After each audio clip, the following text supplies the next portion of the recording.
This is a very nice Laguiole style knife made by Fontenille-Pataud in Thiers, France.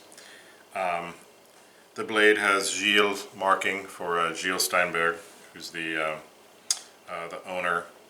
The blade's also marked made in France and with the typical Sandvik 12C27 marking on the tang. That's a standard stainless steel, good quality. It's a very pretty knife. Fontenille-Pataud uses very nice heavy materials, very solid manufactured knife. This is from the Nature collection, which is their lockback style. So you can see the small extension here which sticks up, which when you push that down lifts up the mouche and the spring to unlock the blade. Their springs always have the mouche forged one piece with the spring, which is a mark of more handwork and higher quality in general. This has a nice horn handle, very pretty markings in the horn. It's got the shepherd's cross inlaid with pins. You can see in the handle. Very nice polish. The bee isn't terribly ornately decorated, but it is a nice hand-filed bee.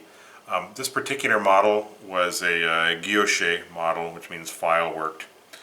So you can see the sort of leaf pattern in the spring and the scales, which is also on the scales on the handle side, and then follows the spine of the knife all the way down. Very pretty knife. It's very smooth. Their locking knives are known for smoothness. Closes very easily, opens very easily. These particular knives have a pin that goes through inside the knife, if you can see that, and that's what the heel of the knife stops on to keep the knife blade from hitting the spring or damaging the blade. You can see the knife centers quite well, and it opens very easily. It's a very nice knife. Very well made. Would be a good using knife. The shape here with this little the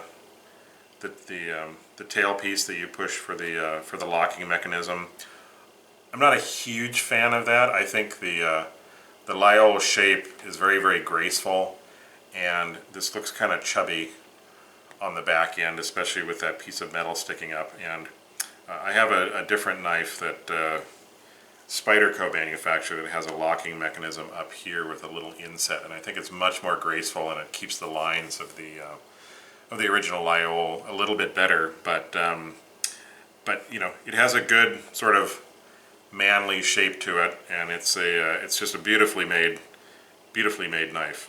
So no complaints on any of the workmanship at all. Just a really nicely done knife.